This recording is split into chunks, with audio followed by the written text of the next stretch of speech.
any time where you need to access something that may be 0 to many items, you would use an array or a collection. And collections follow the same rules as array for the most part, and we'll talk about the differences during this class. But the point is that the concept of containing multiple values inside of a single variable is incredibly important and is used in all sorts of everything. And when I say all sorts of everything, I pretty much mean all sorts of everything. Look at BuzzNet right now. I know a lot of you guys are in BuzzNet. Do you think there's a limit to how many messages you could type into BuzzNet? There's not.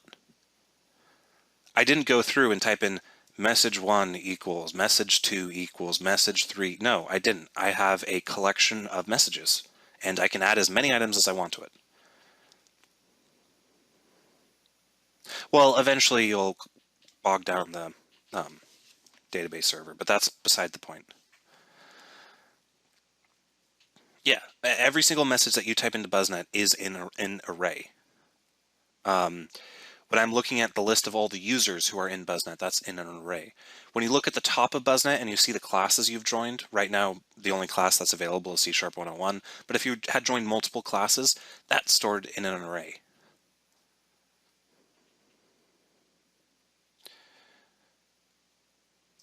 So,